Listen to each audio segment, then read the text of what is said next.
Well, yes, great. So Sabina is starting to record the meeting. So welcome everyone to this new webinar of the Knowledge Cafe series. We will talk today of the vaccine and treatment for COVID-19. So we'll try to make the state of the art of what has been done until today and which are the perspective for the following month. So my name is Francesco Nicoli. I am from the University of Ferrara, and together with Mikunde Chachage from the University of Dar es Salaam in Tanzania, and with Hashis Lohani from the Hospital of Poznan in Polonia, we will co-chair this session.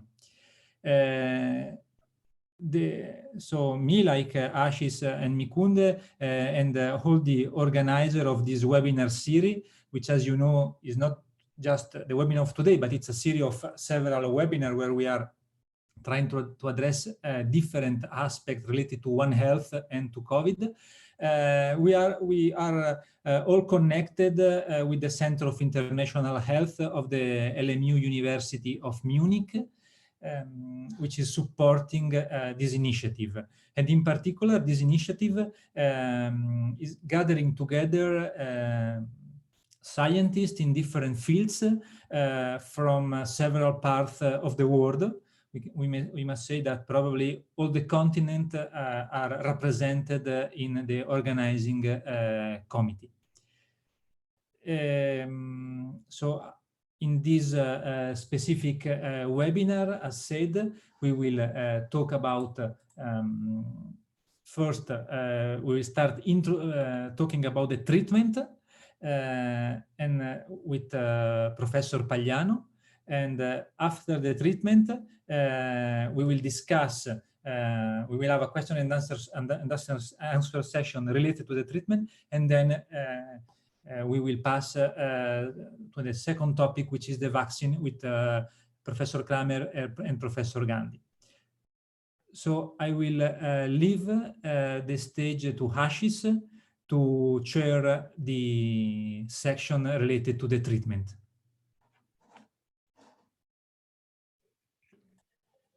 Thank you, Francesco. My name is Ashish Lahani, and as Francesco mentioned, we are from the CIH and from the Ludwig Maximilian University alumni group associated with the One Health Knowledge Cafe program. I am a medical doctor, and I work in the intensive care and anesthesiology unit in the clinical hospital in Poznan in Poland. In the beginning of November last year, we started to have a small COVID ICU in our hospital with 12 beds. Later, we had up to 16 beds, and a couple of days ago, we have closed down our ICU from the orders from the local government, because the cases are coming down, which is a good news for us. And having worked with the COVID patients a little bit in the intensive care unit, I have understood a little bit and learned a lot about what is happening and how much little there is about the treatment option of which is specific to COVID-19. So we also in this year read with interest the article from Dr. Pagliano, where he mentions that in COVID we are using a lot of repositioned drugs, which is like remdesivir, which is used for Ebola, anti-HIV drugs, anti-influenza drugs and all, and we do not have something specific for coronavirus, and we are mostly treating symptomatically with steroids and with prophylaxis for thrombosis and all. So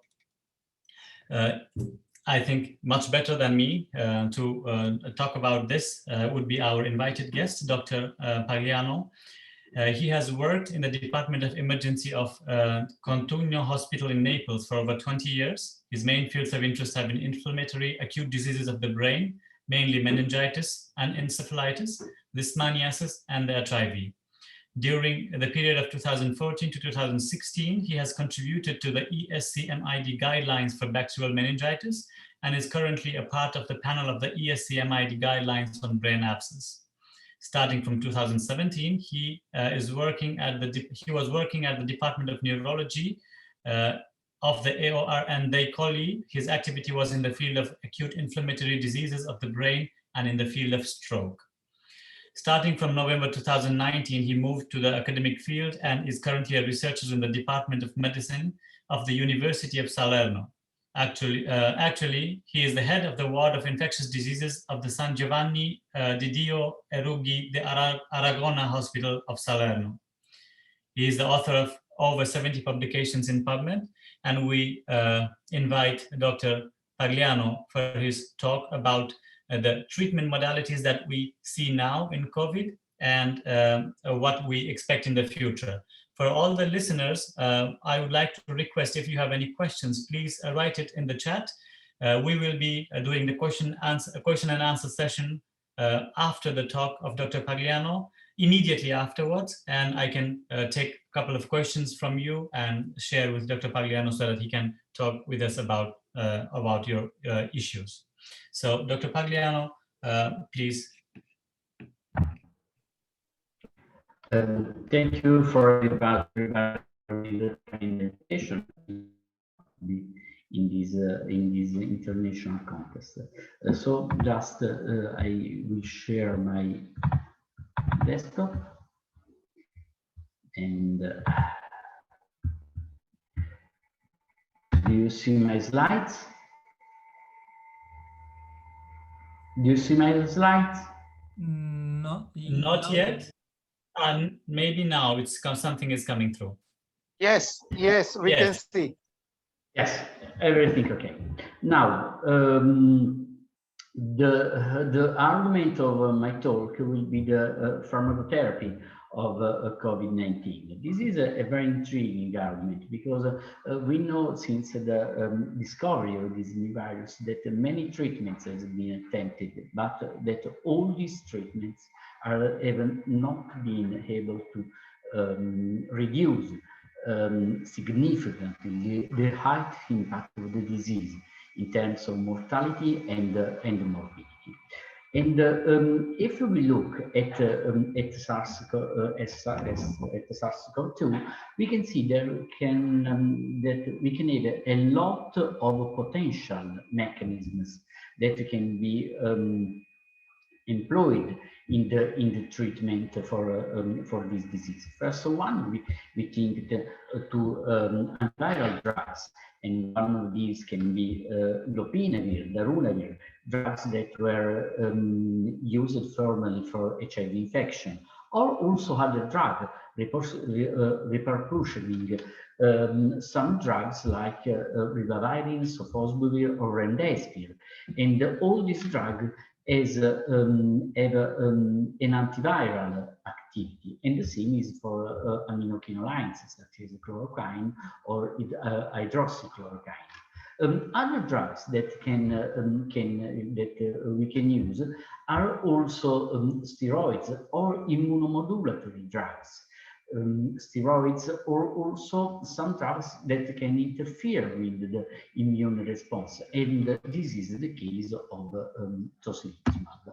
When we look at the treatment of these diseases, the first question is if antiviral drugs can be effective in reducing COVID-19 mortality. In this paper that was released in March 20, we can see that many drugs were matched for their in vitro activity against SARS-CoV, and the authors concluded that among all antiviral drugs that they attempt in their efficacy against this virus, only remdesivir and chloroquine could be considered effective in inhibiting this virus. The authors reported that ability of remdesivir, a drug that was formerly developed for the treatment of Ebola, that remdesivir had a greater activity in respect to chloroquine. It is important that for both drugs, the levels of the drugs that were used were not able to kill the cells in the epithelium, and so other research on this field established that hydroxychloroquine could theoretically be an effective treatment for patients. This ability to suppress to suppress viral replication was strictly related to the concentration that we used in the medium. So these authors said that SARS-CoV-2 could be inhibited in their replication by aminophenolines, by hydroxychloroquines, and in addition to this effect, the ability of hydroxychloroquine to bind to the sialic acids of the respiratory tract cells could be a good advantage, as these can interact with the interaction that the virus with the epithelium of the respiratory tract. And another thing that was very, very important is that this drug could achieve in the lung a concentration up to 207 times the 700 times the concentration that we could achieve in the plasma. But what was true in vitro model was not true in the treatment of our patients. And this paper that you can see on the left part of the slide clearly demonstrate that there is no effect of the treatment with hydroxychloroquine for patients affected by COVID-19. But this has been a very one of the most investigated arguments in this period, and all the trials that have been performed have given conflicting results. Here we see the Solidarity trial. This trial considered a very large population and demonstrated that there was no effect in this population in administering hydroxychloroquine to patients with COVID-19. What is important is that no difference was observed in respect to the age or the needing of ventilatory support. But this, what we have seen for aminophenolines and COVID-19 was already seen with HIV. So in this paper of 1996, the authors reported the ability of hydroxychloroquine to reduce replication of HIV. But we know that in the daily practice, no effect can be achieved by hydroxychloroquine administration to patients with HIV. So we have not to consider what we see in vitro as something that can predict with a 100% certainty the ability of the drug to be active for the disease in our patients.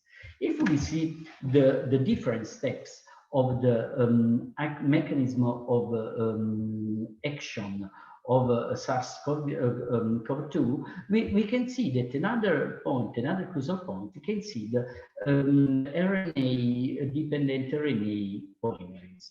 And by this way, there is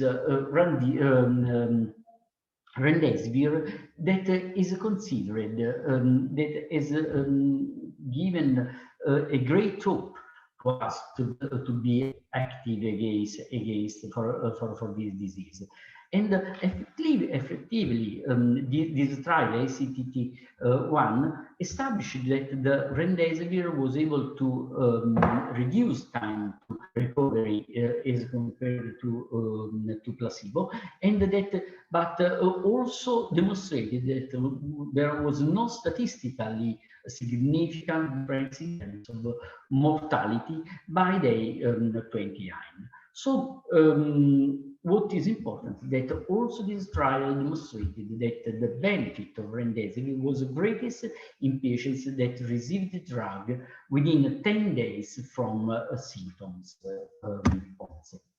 And this is the final report of this trial. And what we can see here that regardless the different items considered and the different population considered, there was no significant advantage of the drugs in terms of mortalities, and that the only real aspect that can support the use of remdesivir is the possibility to shorten in some cases the duration of the disease. And this is the characteristic that we observed on the basis of another trial that was the solidarity trial. And also in this trial, we can see that there was no effect on by remdesivir administration with the COVID. But considering that the drug could be active in shortening the symptoms of the disease, European Medical Agency has authorized the drug for the treatment of these patients. Another important aspect was the use of favipiravir. Favipiravir is the same point of attach as remdesivir, which is the RNA polymerase. But this drug is not available in Europe, and finally did not receive the same attention as remdesivir. So data are not enough to establish if it was or was not active for COVID-19 patients. What is important is that also non-antiviral agents can be administered, and these can reduce effectively in some cases mortality. The first point is the one of azithromycin. Azithromycin was demonstrated to be effective in patients with influenza pneumonia, but the current data in the use of azithromycin in patients with the COVID-19 cannot support its use, particularly if we consider the trials that administered azithromycin with hydroxychloroquine. In these cases, there is an increase in terms of mortalities, probably associated to the antiarrhythmic effect that this drug can have. Where we can have some advantage is in administering dexamethasone. In this trial that was recently published in his final form, demonstrated that patients receiving invasive mechanical ventilation or those receiving oxygen benefit effectively of dexamethasone treatment, but the patients that will receive treatment in the early phase of the disease. There is no reaction in terms of saturation of oxygen, do not benefit of the drug. And this is a really important question, because these patients have not to be treated. And this one more question can be in the effect of steroids on mortality of the patients. Do all steroids are effective?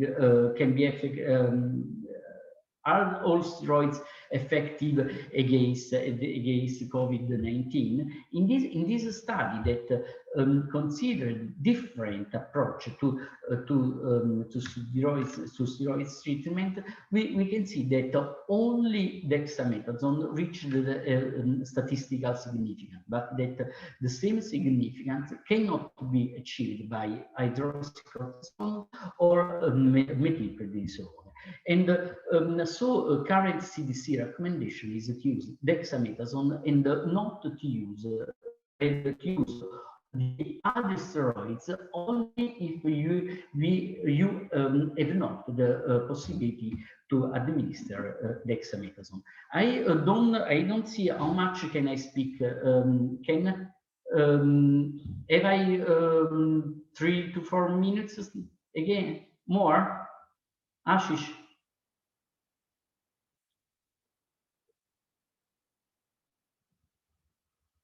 I don't see a timer, so I don't see how much I. We can. Can I continue? We can go a little bit more, Doctor. Yes, just a few words about tocilizumab. That was a drug that was administered in the first phases of the disease. Tocilizumab, according to the recovery trial, can be effective in reducing 20-day mortality of these patients, and also can be effective in reducing the number of patients needing mechanical ventilation. And this is an important point, but tocilizumab needs to be administered in the phase when the patient is worsening for the disease, not in the early phase. Finally, I would like to show our experience in combining some drugs. So this is our experience with ruxolitinib, eculizumab combined treatment that was associated with a significant improvement in terms of all oxygen parameters and also in terms of mortality. I thank you, and I finish. Thank you very much, Dr. Pagliano, for your informative presentation. If our listeners will have any questions, please leave them on the chat box. In the meantime, I have a question for Dr. Pagliano. When the talk about coronavirus started, and when the receptor mechanisms came out, also when we got to know that they were working through the ACE receptors. Also, there was a talk of some kind of blockers for receptor blockers to stop the virus at the very beginning. So, is there anything new that has come in this field, Doctor? There are a lot of drugs that has been attempted to. There is some nasal spray that can be administered, but I think that we are too much in the early phase of the disease to see that it can be really effective. What we think now is that the virus triggers immune response. And this is not really related to the burden of the virus, but probably to the intrinsic pathway of immune response. And it's important that the kind of lymphocytic activation to determine the fate of our disease.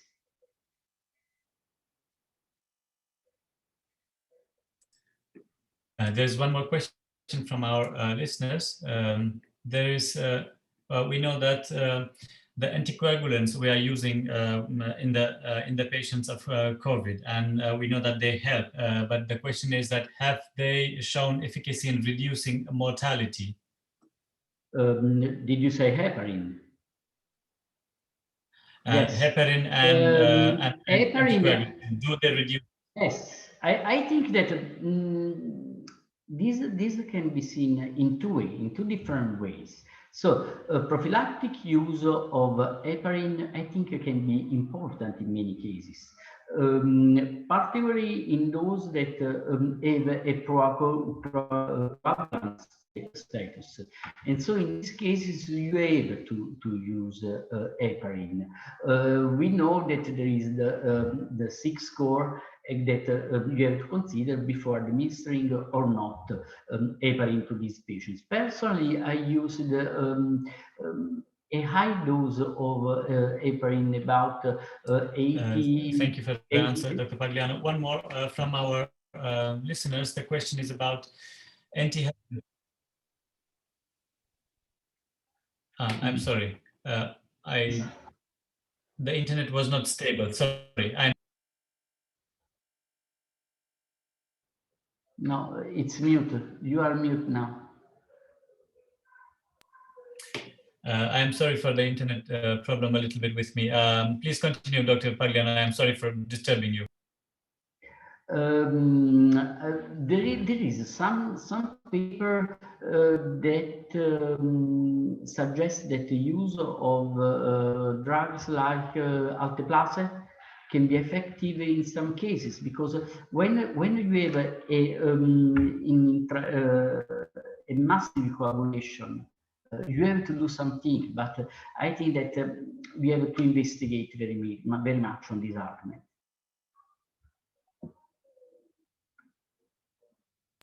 Thank you, Doctor. There's one more question about the role of antihelminthics. There was a little bit of talk about ivermectin, and also in your article you also mentioned also about some antihelminthics. They might have shown some role. Do you think they are still good to explore further? Antihelminths have been investigated in small studies, but what happened with hydroxychloroquine, I think that will happen also for this drug. Don't forget that when the group from Marseille suggested during the early phase of the infection, the height activity of a combination of azithromycin and hydroxychloroquine, but in a small group of patients. So I think that all these drugs have to be investigated in large groups of patients, because many of these drugs report a small impact on the ability of replication values, but this impact is on when we consider the in vitro action is not reported in the in vivo action of this drug. So thank you very much, Professor Pagliano. This part was very interesting. I think many of us were really, especially people that were not necessarily in the clinic, we were very curious to know which have been the progress made so far, and you show very well how many things have been tried, and how many things then show not to work, but also which are the few candidates that remain.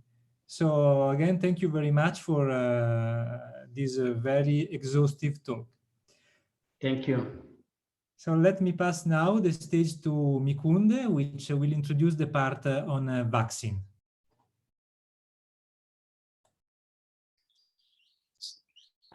Thanks, Francesco. I hope my network is good enough to share my video. Hi, everyone. So I'm Kunde Chachage from the University of Dar es Salaam, and I am also a co-organizer of this webinar series. I'm going to be chairing this, this session of vaccines and variants. And on this session, we will have two speakers. We will hear from them before we move on to the Q&A session. So to kick off our session, I have a pleasure of introducing Professor Florian Kremer from Icahn School of Medicine at Mount Sinai. Florian is a professor of vaccinology at Icahn School of Medicine, Mount Sinai, and his work focuses on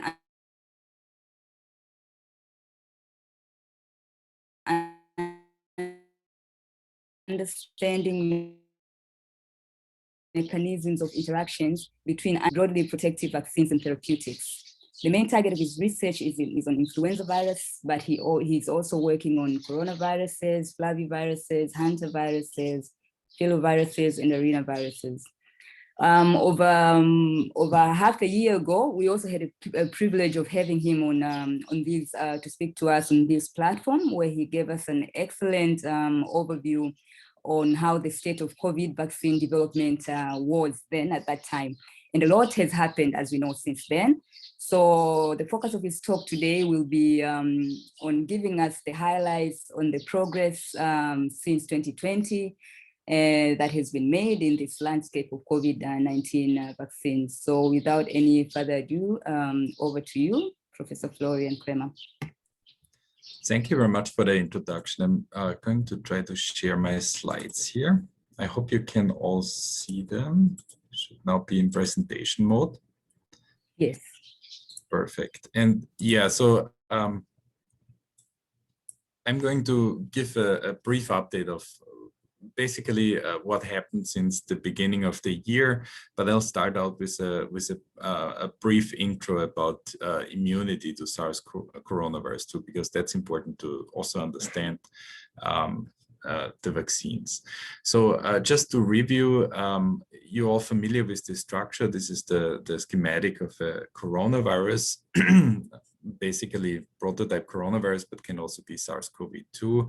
We have an RNA genome on the inside, which is covered by a nuclear protein. We have a lipid envelope, and in this envelope, we have the envelope protein and the matrix protein, and then we have the spike protein on the outside. And of course, the spike protein is very important for the virus because it's used to attach to our cells, to ACE2, right?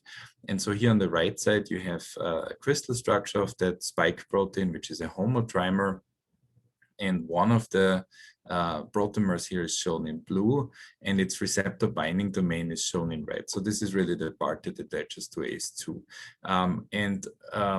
What is very important is that antibodies which bind to the spike protein, specifically to the receptor binding domain, but also to the NTT, can block interaction between that spike and the ACE2, and that neutralizes the virus. And that's something that we assumed when the virus emerged, but this has, of course, been proven since then over and over again. And so if you get infected, you mount an immune response, a humoral immune response that's mostly targeted against the nuclear protein and the spike. We don't know if the antibodies to the nuclear protein have a function, if they're even beneficial, but we know that the ones against the spike can neutralize the virus, and they seem to be a correlate of protection. And of course, in addition to that, we also get T cell responses, relatively strong CD4 T cell responses, and relatively weak CD8 T cell responses. This holds true for the infection, but also for vaccination. Now, everybody assumed that if you have neutralizing antibodies, you might be protected from infection, but of course we needed proof for that, and I think that's something that's new since the beginning of the year. There are many studies now that show that infection and then mounting an antibody response basically gives you significant protection from reinfection, and this is the protective effect of that is basically similar to the mRNA vaccines. so there's a protection from reinfection in the 90% range. I'm aware that there are some cases of reinfections that are reported, but that's relatively rare if you look at the big numbers. And these are just 2 studies here from the UK that show this in healthcare workers, actually in large numbers of healthcare workers. But as I said, there is a large number of studies out there now that that show that for natural infection. But of course, you don't want to get infected in order to be protected from reinfection.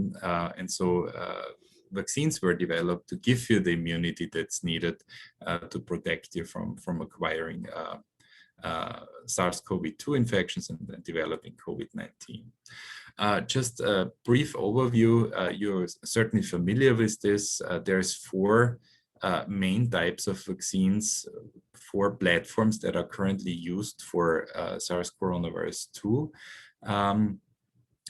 In the population, there's many more platforms that are in development, but those are the 4 platforms that are actually used in the population. You have inactivated virus vaccines, a very classic way of making vaccines. You isolate the virus, you grow it, you inactivate it.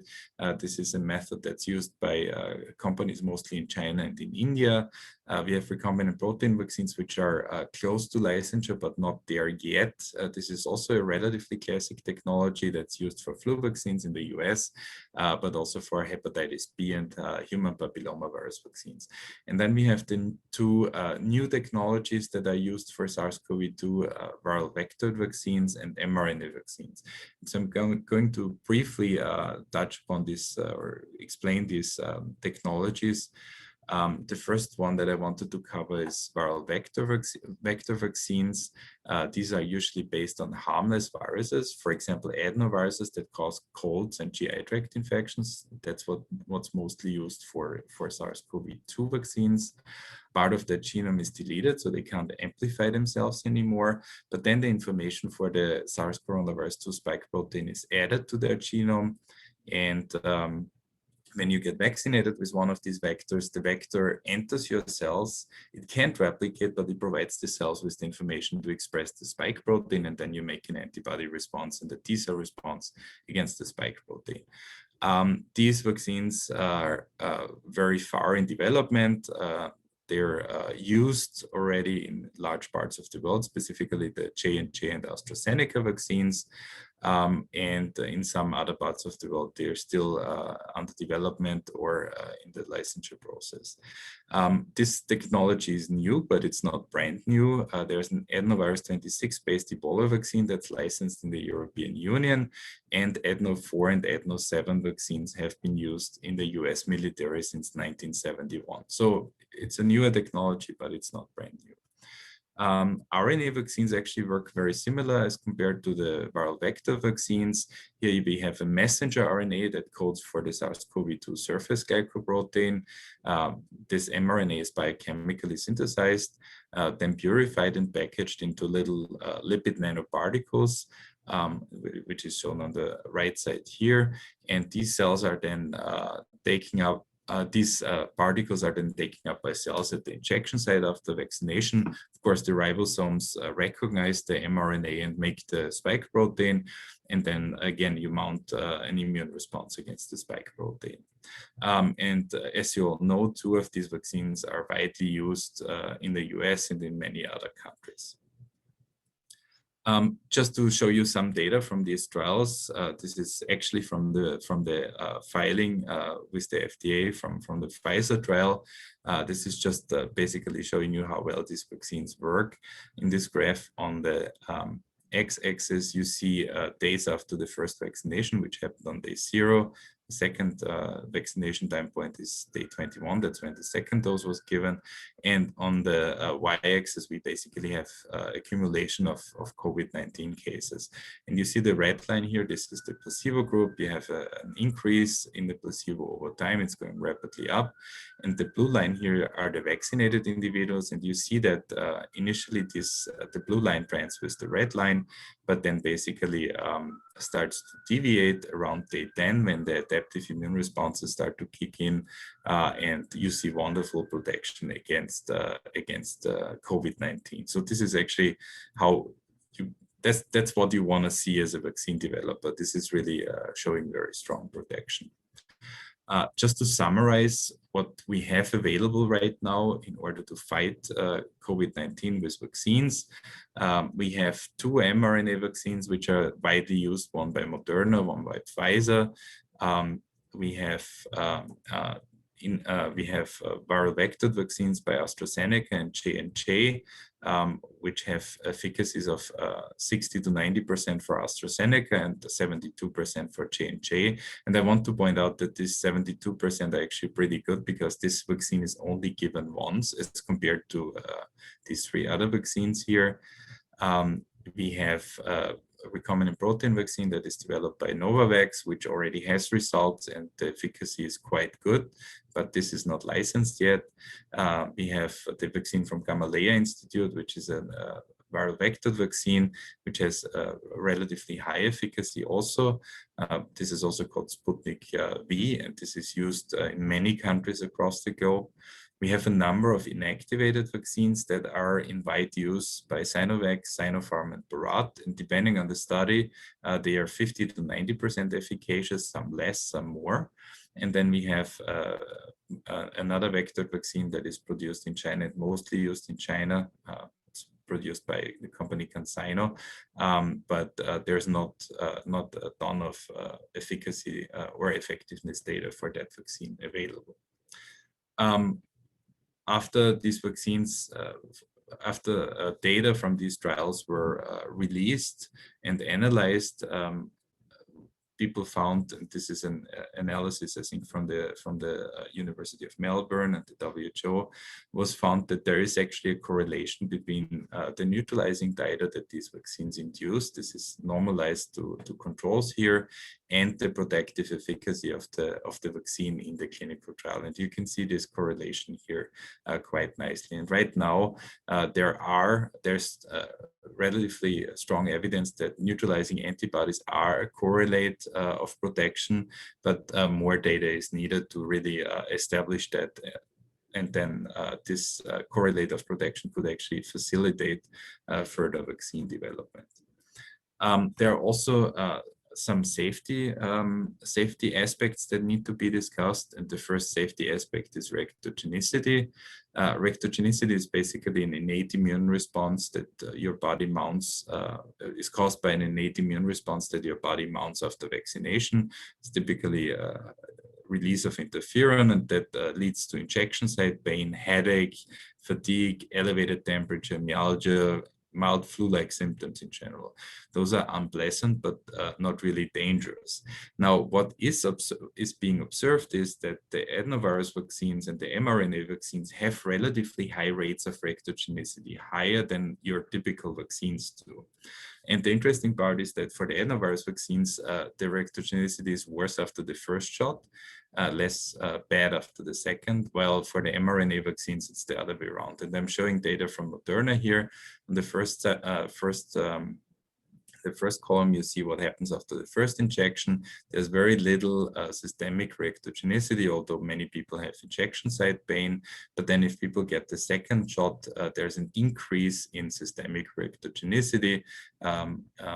The injection site pain is basically unchanged. So again, this is unpleasant but not dangerous, but people need to be aware of it. But there are also more rare severe reactions that have been reported now. Of course, when you roll out the vaccine and use it in many people, millions of people, you also find very rare events. The first one was severe allergic reactions for the mRNA vaccines. The reported rate is 11 severe allergic reactions per 1 million vaccinated individuals with the Pfizer vaccine, and 2.5 per 1 million for the Moderna vaccine. In addition to that, for the vector vaccine and your vaccines, and you're probably all aware of that, there have been events of thrombosis. They were first detected with the AstraZeneca vaccine. The EMA detected 62 cases of cerebral sinus vein thrombosis, and then additional splanchnic vein thrombosis. And this also seems to be an issue with the J&J vaccine, and this these symptoms have now been termed TTS, or thrombosis with thrombocytopenia syndrome. Quite rare, but can be, of course, a severe side effect, and people unfortunately have died of these side effects. And myocarditis is currently under investigation for mRNA vaccines, but it's not clear if there's any connection. Again, these are very rare, and the benefits from the vaccinations, of course, outweigh the risks of these very rare severe side effects. Another question that comes up often that has now been answered is, does the vaccine protect from asymptomatic infections? There is data that shows asymptomatic infections are possible, especially after the first vaccination, where there's only 60 to 80% reduction, but there seems to be a 90% reduction in all infections after the second shot with the mRNA vaccines. So these vaccines do protect from infection, not just from disease. If a vaccinated person gets infected, it's very likely that the virus is present for a shorter period of time, and there might be, they're likely lower virus titers present, so it's unlikely that the person then transmit the virus to somebody else.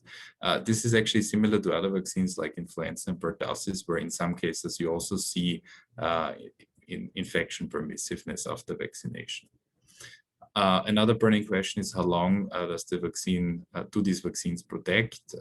For Pfizer, there is data for at least 6 months, and they show 90% plus efficacy over those 6 months. That doesn't mean that the vaccine doesn't protect after these 6 months anymore, but there's just no data that goes out further because this is now measured in real time.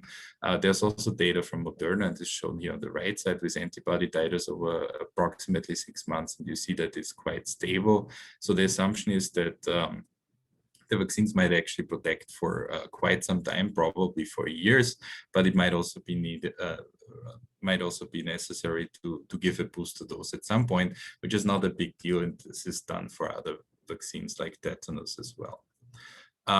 Another important question that came up is, if somebody already got COVID, should that person be vaccinated? And if yes, how often? And we did some work on that. I'm showing you a study from Mount Sinai that was published in New England Journal of Medicine, where we looked at that with the first people who got vaccinated here at Mount Sinai that we had in our longitudinal cohort. And what we see is that if people who already had SARS-CoV-2 get vaccinated, they mount a very rapid response and a very strong response to the vaccine, which makes sense because it's a recall response from an immunological point of view, and they don't benefit from the second vaccination, while people who are naive, who haven't had SARS-CoV-2 infections and then get vaccinated, respond slower and don't get as high titers. They do benefit from the second shot, but they never catch up actually with people who were infected and then vaccinated. And it has also been shown that these individuals have kind of a super immunity that covers all variants also very well. The downside is that people who had the infection and then got their first shot have increased systemic reactogenicity, similar to what naive individuals experience after their second vaccination. And that brings me to the last point, and that's variants of concern. Coronaviruses are actually an exception among RNA viruses because they do have a proofreading mechanism. They mutate slower than, say, influenza or even measles. However, when you have explosive spread, like in a pandemic, that of course drives higher diversity because you have more infections, which means more replication cycles, which means more mutations.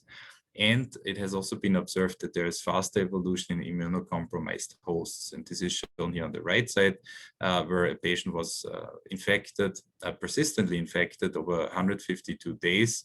The viruses were sampled and sequenced at different time points. And what you see coming up here is mutations that we know from the variants. For example, here in position 484, we go from an E to a K. That's something that we find in many variants.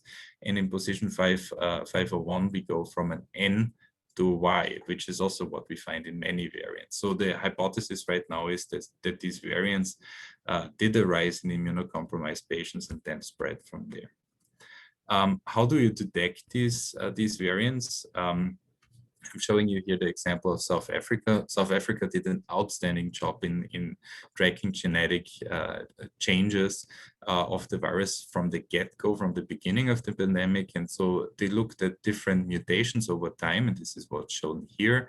And in fall 2020, they found this variant here. They call it here S501YV2, but that's actually B1351. And then they saw this rapid expansion. And that's when you get concerned, because that basically suggests the virus has an advantage in the population. And that's when they started to call it a variant of concern. And the same is true for the variants that were detected in Brazil and the UK. That's how they were detected, because there was a massive expansion.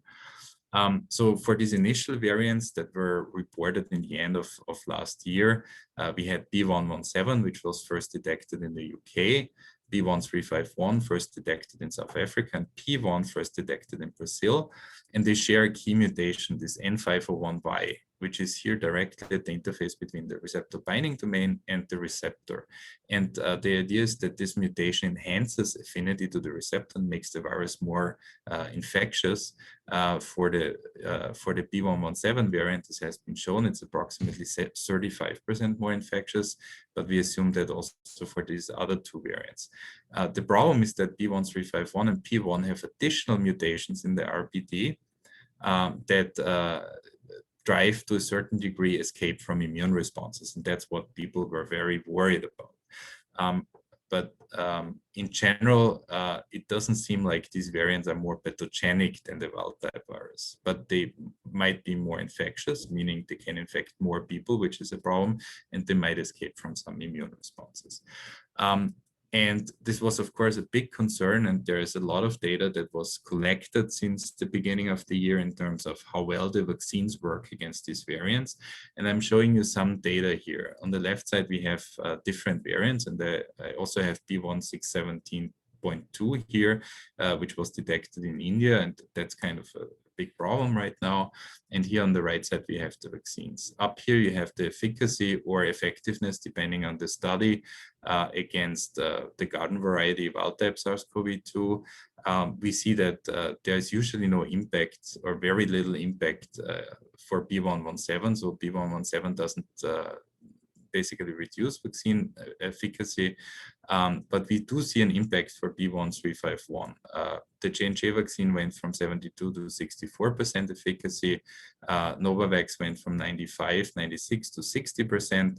For AstraZeneca, there's a loss of efficacy against mild infections. We don't know about severe infections. The data is not there, but the assumption is that the vaccine would still protect you from a severe infection with B1351. Pfizer-BioNTech reported 75% effectiveness against B1351, which is really good. And Moderna has no data so far, but the in vitro data suggests that it's probably similar to Pfizer. There's not much data for P1, but there's now data for B1617.2, and we see that AstraZeneca and Pfizer still work very well against B1617.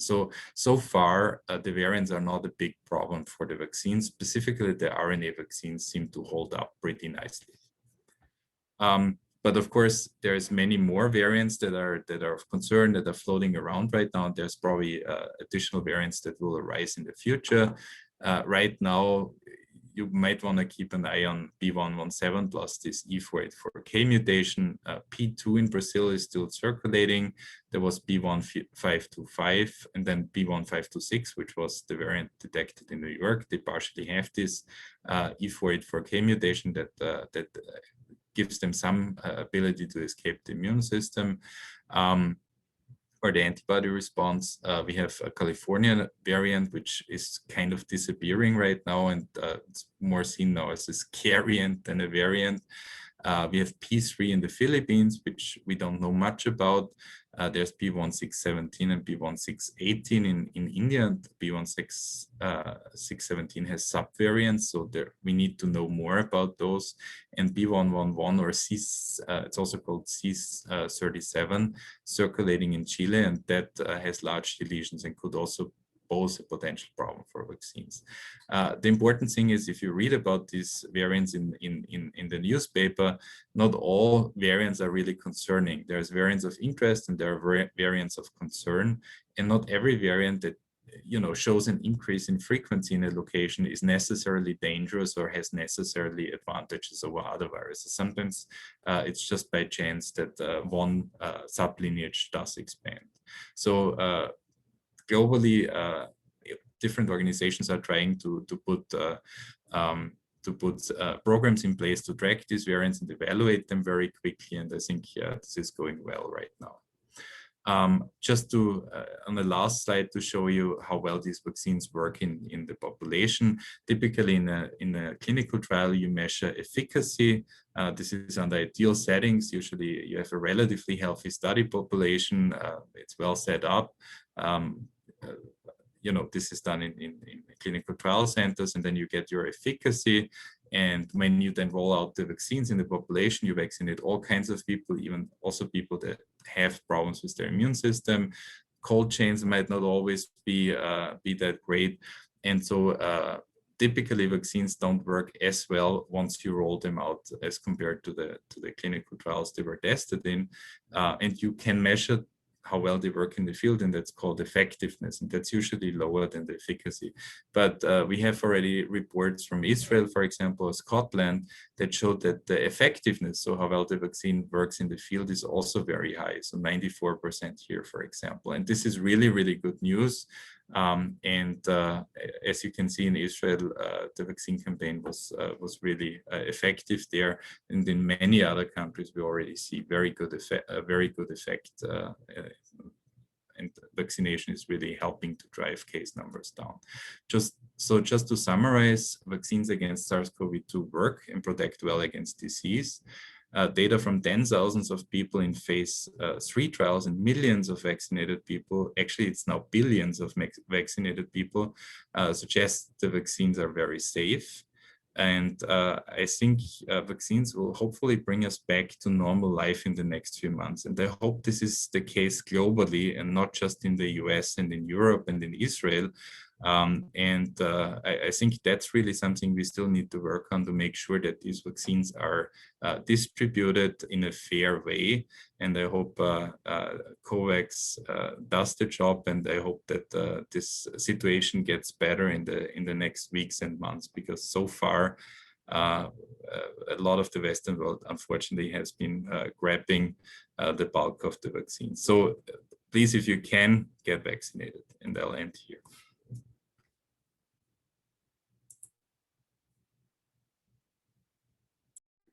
Thank you very much, Florian, for that thorough overview. And I can already see a couple of questions on the chat box, but we'll get to them after the next presentation. So our next speaker is Professor Monica Gandhi from the University of California, San Francisco, or as many of us know it as UCSF. Monica is an infectious disease specialist, Professor of Medicine and Associate Chief in the Division of HIV, Infectious Diseases and Global Medicine at UCSF. She is also the Director of UCSF Center for AIDS Research and a Medical Director of the HIV Clinic at San Francisco General Hospital. Her research focuses on HIV and women and adherence measurements in HIV treatment and prevention, and most recently on how to mitigate the COVID-19 pandemic. So Professor Monica is going to give a presentation that will focus more on the emerging SARS-CoV-2 variants of concerns and the impact they have on the interventions that Florian has talked about, or the other speakers have talked about. Thank you, Monica. Please welcome.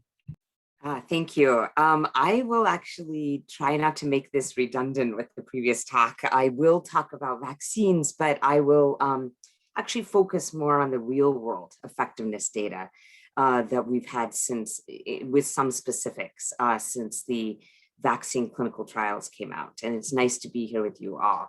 As has already gone over, there are now 9 vaccines out there.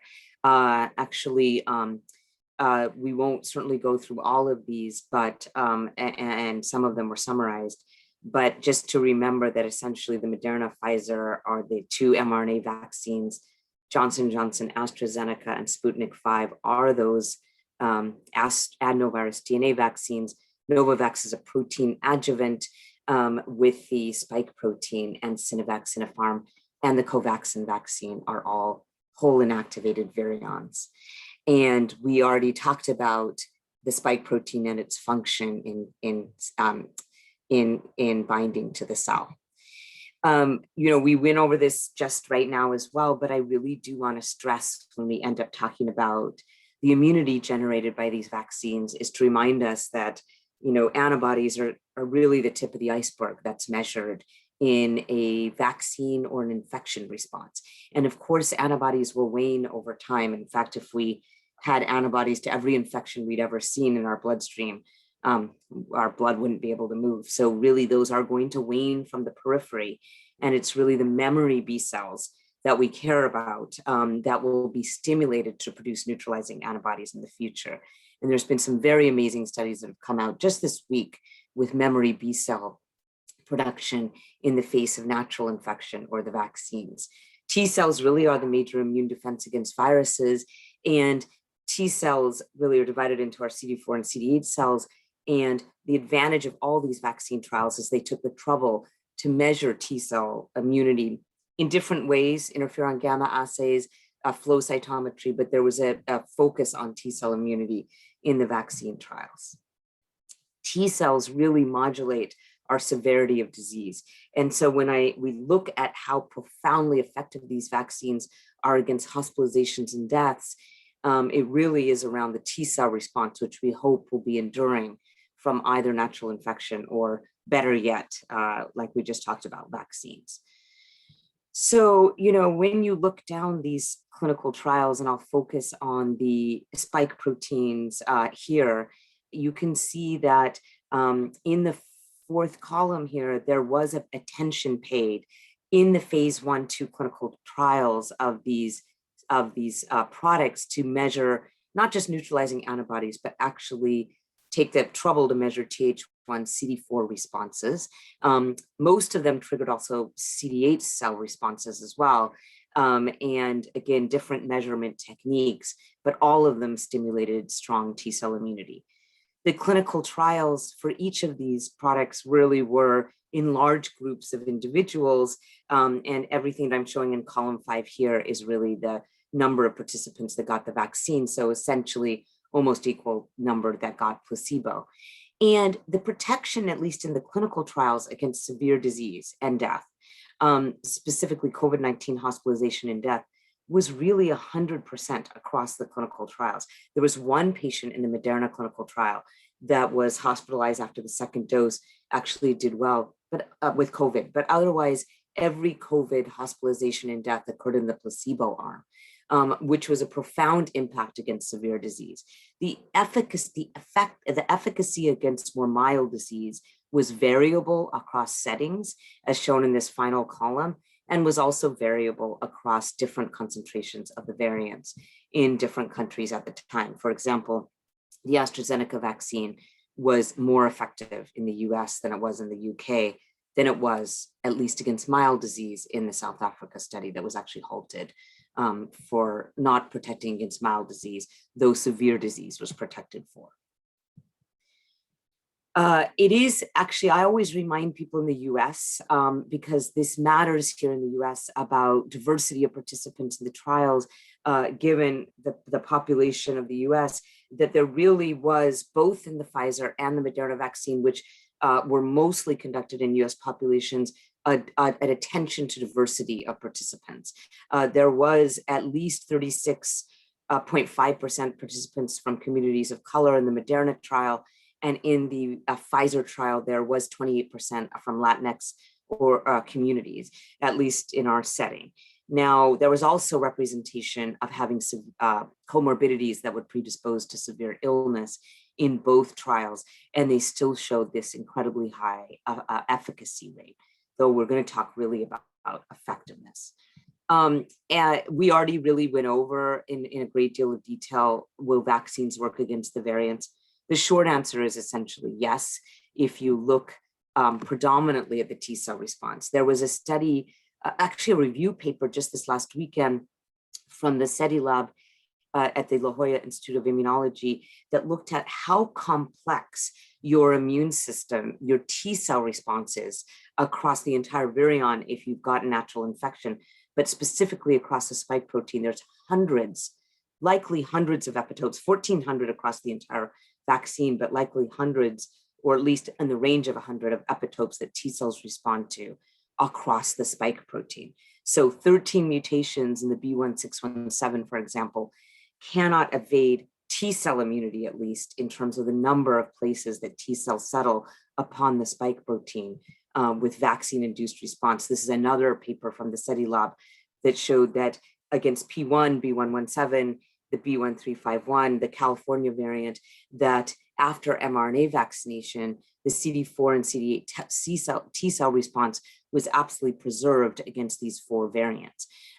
So it really is important how complex the T cell response is with either vaccination or natural infection.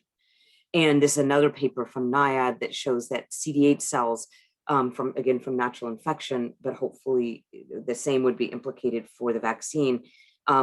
There's 52 epitopes in this study of CD8 cells across the spike protein, so that the variants only knocked out one of those epitopes, at least in this NIH study. And then we, of course, have data in the real world. And this is getting into the real world effectiveness campaigns, but this is the correspondence that showed in the Qatar campaign that by the time they're rolling out vaccine in March, by the time they got to March, they already had half of the virus being B117, half the virus being B1351 essentially in the country, but still vaccines were 97.4% effective in preventing severe disease. And so I think we've really gone over that. And also this was also finally gone over in the last talk, but the idea of vaccines blocking transmission, I don't think was ever actually a question. It was more that the clinical trials did not screen people for asymptomatic infection. There was a certain degree of screening, but not that much. But we always knew that IgA's responses concentrate in the nose, of course, and these vaccines do stimulate IgA responses. IgG goes into the nose. There's T cells in the nasal mucosa. And all of that, there's biological plausibility that they would block transmission. And in fact, now we have study after study that show the impact of asymptomatic transmission, the impact on asymptomatic infection of all of these vaccines, blocking asymptomatic infection when routine swabbing was done in healthcare workers or frontline populations of about 86 to 94%. And then the Pfizer 12 to 15 trial, which was completed, and actually the Moderna 12 to 17 trial was completed, has received EUA approval, emergency use authorization here in the US, although the rare cases of myocarditis, as we've talked about, is still being adjudicated by the ACIP here at the CDC. But at least the vaccine was safe in the clinical trial, though it was quite a small group of participants who are 12 to 15 who got the vaccine. And then going to the real world data, I think it's true that the Israel rollout was fastest. The Pfizer CEO and gave vaccine to Israel. And essentially, because that was fastest, we could see the impact as 60-year-olds were vaccinated first on the dramatic decrease on the left-hand side of hospitalizations among 60-year-olds as they got vaccinated. And then each age strata, as they progressively got vaccinated, had reductions in hospitalizations. And now Israel has such low cases that frankly, they've decided to give only one dose to young individuals while they're waiting to adjudicate the cases of myocarditis. This is data from the US among healthcare workers showing that really, to put it simply, as this vaccine was being rolled out across healthcare workers in Southern California and Texas, that out of those who were unvaccinated, there were 26 out of 1,000 infections, but those who were vaccinated, only 0.5 out of 1,000 infections, fully vaccinated in the Texas rollout. And that is actually mirrored in data that was just published yesterday from medRxiv, showing in the Houston rollout, just not in healthcare workers, but across the entire Houston healthcare system, the same massive reduction in SARS-CoV-2 symptomatic cases. This is data from the CDC that in the MMWR on March 29th that showed rollout across frontline populations and healthcare workers. Again, to put it simply, those who were unvaccinated, there were 161 infections out of 1,000, and those who were vaccinated, only 1 out of 1,000. And that was also in the context of asymptomatic screening. And then this is data in the clinical infectious diseases from a cohort of healthcare personnel. And in this case, just again, the same, almost higher really effectiveness, even with circulating virus of the vaccines than we even saw with efficacy in the clinical trials, 97% effectiveness for Pfizer and 99% effectiveness for Moderna in real world cohorts. And then this is a CDC MMWR study of those who are older, which I think is important because so much emphasis is placed on the question of if immune responses would be as strong in older individuals. But as we just discussed, really, this is a very immunogenic vaccine. And among 65-year-olds in the United States across the entire country, again, a 94% reduction in admissions for COVID-19 after the rollout happened from January and March to older individuals here in the US. And then this is a Lancet study that showed across the entire Israel population. And this really shows that even in the context of releasing lockdown, which happened at successive stages, phase 1 reopening was February 7th, and phase 2 or full reopening was March 7th, that essentially even with B117 predominating 80% of the virus, as the progression of the vaccine rollout happened, that the Pfizer vaccine was 95% effective against symptomatic COVID, but importantly, 98% effective against hospitalizations, again, that more severe disease. And in fact, despite full opening, cases continue to decline, even with only 16-year-olds vaccinated. An important point in the sense that, of course, the concept of herd immunity is that we protect the unvaccinated by more and more of us getting vaccinated. And then the CDC does keep track of breakthrough infections. They just stopped tracking asymptomatic breakthrough infections, but out of 105 million Americans who are fully vaccinated against COVID, they're very rare symptomatic breakthroughs. And a 0.0006% of those who are fully vaccinated who actually get hospitalized. So that's 6 zeros and then a 6. And it really is important how rare breakthrough infections have been, importantly, as our cases have come down, but this was in the setting of even rapid circulation of virus in the beginning of the vaccine rollout. Speaking to immunity, I think the 2 studies that I just want people to be aware of from this week, not only one was this week, there was one that was before, but it's pretty amazing that on Monday in Nature magazine was published a paper that even with mild COVID-19, that memory B cells, if you do bone marrow biopsies on people who have recovered from COVID, bone marrows were forming memory B cell production already after even mild COVID. And then there was another study that looked at lymph node biopsies in those who are vaccinated and found again at 3, 4, 6, and 7 weeks after the first dose, higher concentrations and formation of memory B cells in the lymph nodes. As you know, memory B cells can be triggered to produce neutralizing antibodies against whatever variant or virus they see. Even up to 90 years later, there was an influenza study that showed that those who had recovered from the 1918 pandemic, 90 years later, still had memory B cells that could produce neutralizing antibodies. This was a study in Nature in 2008. And then we already talked about memory T cells being generated by natural infection. So I do agree, especially with what was just discussed, that the coronaviruses really are almost like DNA viruses wannabes, we call them, because they really don't mutate that fast, that I think boosters will be, if at all, required, very rare, maybe 10 years. And then, I think Europe, you've done a much better job about telling people about going back to normal life. That is the dream of these vaccines. And health officers, I think, really messaged that, and elderly have been really isolated for a year.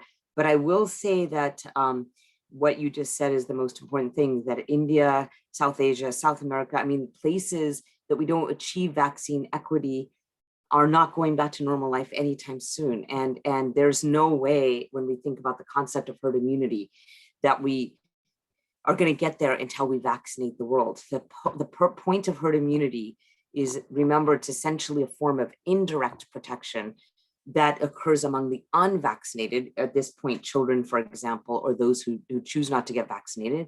But there's a form of indirect protection that occurs when a significant portion of the population is immune, hopefully through vaccine, not through natural infection.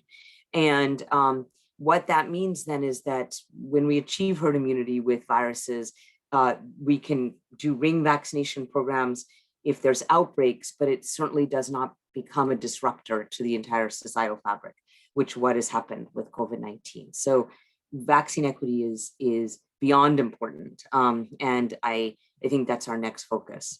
I'll actually end there so that we can get to the groups of questions, because I didn't want to overlap with the previous talk, so we can hopefully answer. Hopefully I didn't do too much redundancy with what you talked about, Dr. Kumar. No, you did just fine. Thank you very much, Monica. Thank you very, very much for that interesting talk. And that brings us to our Q&A questions, and there are a lot of questions. I will start with you, Monica, and I will start with the slide that you, your last but one slide, where you talked about no need of boosting so fast because B-cell memory can exist even after antibodies wane. So with that, is there a need of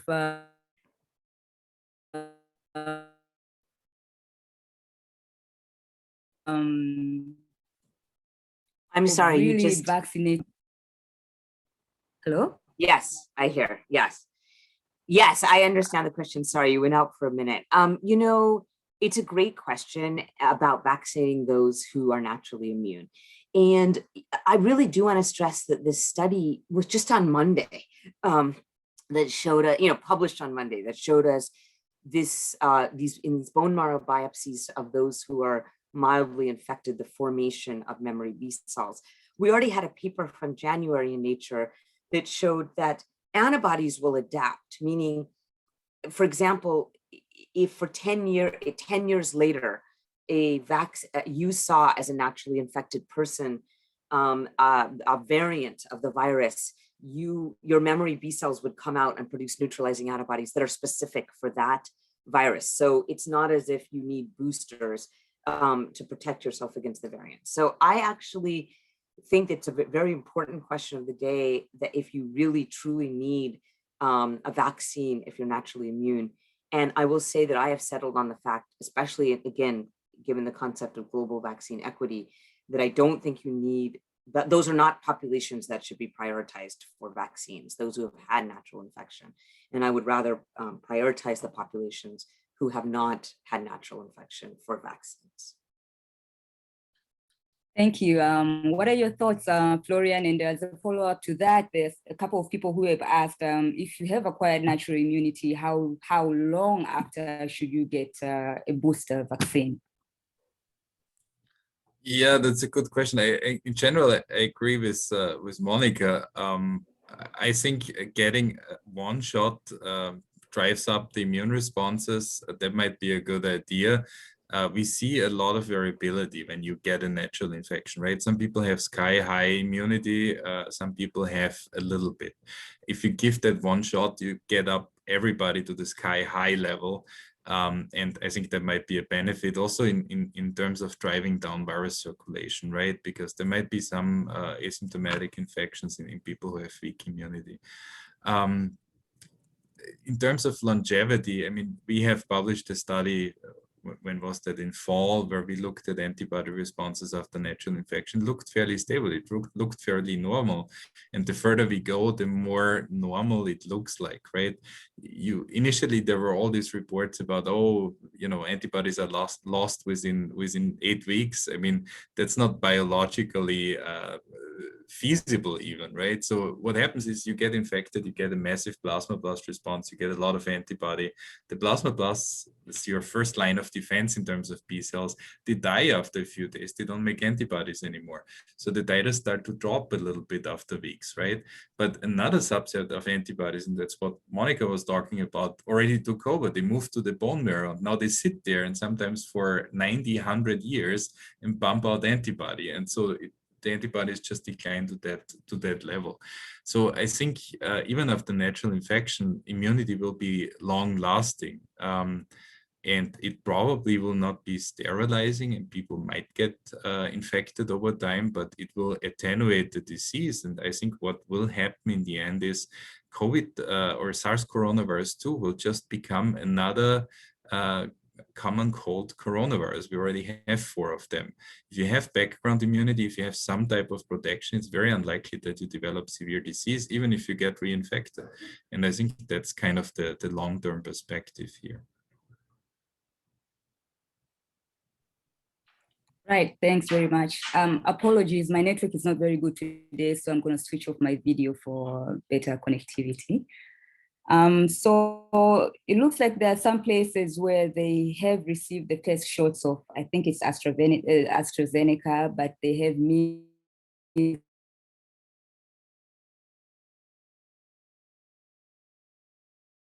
or they have delays of the second dose. In terms of transmissibility, and if there are any studies that have looked at of something else and then having a second dose of something else, what's Kunde, you're breaking up. Is the question of mixing and maxing vaccines? Yeah, it was hard to hear you. I'm sorry about that. Yeah, it's a question about mixing vaccines. Yes. Yeah. Okay. So I don't know, Monica, do you want to go ahead and? I mean, only that there was this, like you're going to probably say, this recent UK trial that looked at giving AstraZeneca and then a Pfizer vaccine. And I mean, looks like the antibody response is actually increased with giving that first an adenovirus and then a mRNA vaccine. So what that means, I fundamentally think it doesn't matter actually. Luckily, if you end up giving 2 doses of different types of vaccines. And that's actually how the world works with hepatitis B, for example. I never know the brand of, what particular vaccine I'm giving. So I would love your thoughts as well for it. I mean, using different vaccine platforms is something that's common for experimental vaccines for flu and HIV. And it usually works actually better than giving the same type of vaccine twice. And there are now more studies that are starting. There's another study, I think, in the UK with even more modalities. There's a study that started in Austria 2 weeks ago to look at AstraZeneca and mRNA vaccination. So it's very likely that the immune responses are actually a little bit better if you mix. The problem is, and that's what the UK study also showed, that the reactogenicity is a little bit higher too. And so we don't know what that does in terms of rare but more dangerous side effects. It could be that the thrombosis rate is going up a little bit, right? But you don't know that until you vaccinate basically millions of people. So I don't see in general an issue. It could be an advantage. And as Monica said, it's going to happen anyways, because people travel, they get a vaccine in one country, they get another vaccine in another country. And maybe in 2 years, if a booster dose is needed, some people don't even remember anymore what vaccine they got, right? So I think it will happen naturally anyways, but I don't see a problem. Right. So what types of memory T cells are formed in response to SARS-CoV-2? That's a question from the chat box. Monica?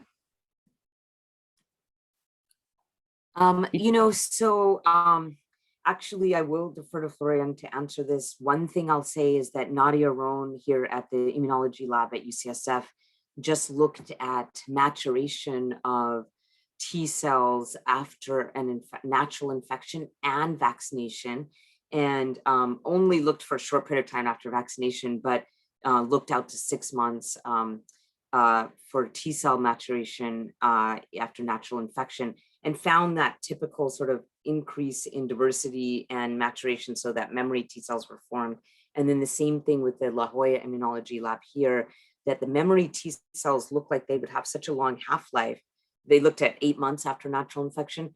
It resembled the half-life of memory T cells after a yellow fever vaccination, which would be just one time in a lifetime. So see you, Florian, if you have other comments about memory T cells.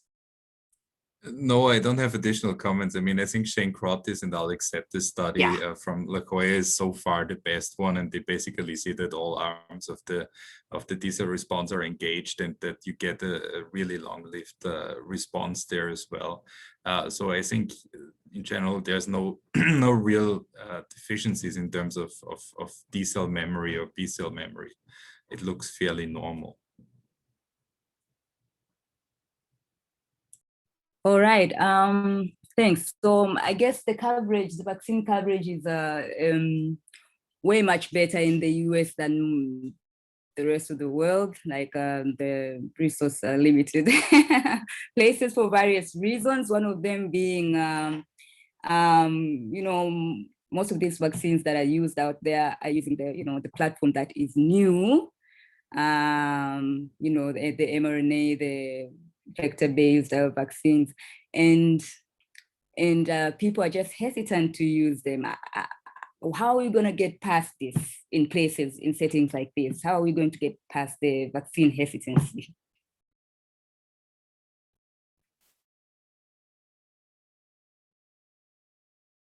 I don't know if Monica wants to address that. She's probably more knowledgeable and closer to the people who get vaccinated.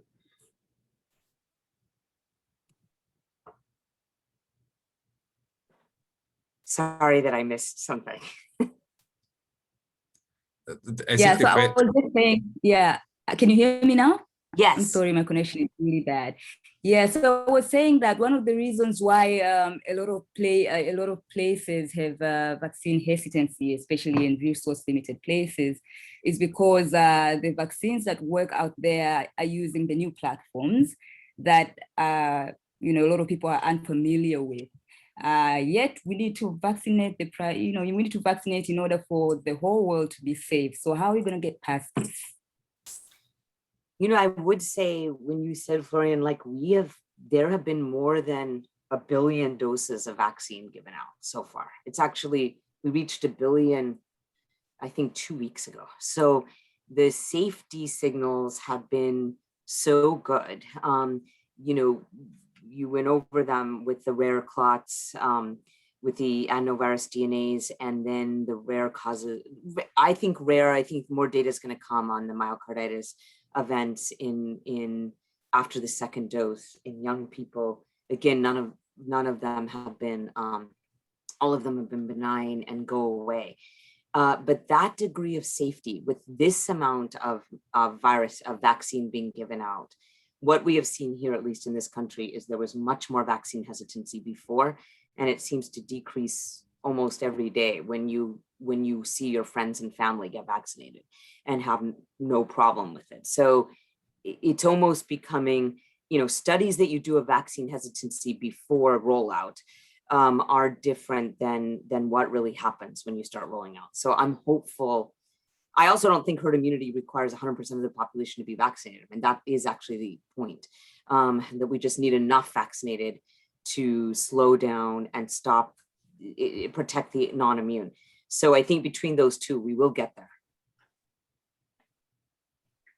Right. Yeah, thank you very much. I think we're running out of time, so maybe I'm just gonna end there. I'd like to thank you one more time for your great talks and for your time to join us today. And thanks to the audience for joining us as well from wherever you're joining in from. Thank you. Thank you. I'm just going to welcome my colleague to give final statements before we close up. Thank you very much. Bina, over to you.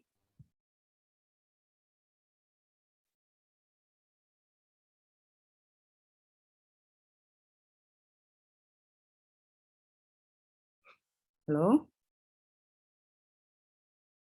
Yeah, Thank you so much, Makunde, and thank you all the speakers for the wonderful presentations and sharing the very informative informations and updates on the vaccine treatments and variants. So on behalf of One Health Knowledge Cafe team, I also would like to thank all the audiences for the active participation and sharing their queries among all the speakers. I hope everyone had a fantastic learning experiences. So we will also be organizing more of these webinars in the coming month. We will have another webinar on June 24 on epidemiology of COVID-19 and risk communication approaches, and on July 29 on climate change, health, and small island states. So please join with us in this coming webinars. For your information, the PowerPoint slides and webinar recording will be made available in CH website. So with this, I officially would announce the closure of this webinar. Thank you, everyone. Thank you very much. Stay safe.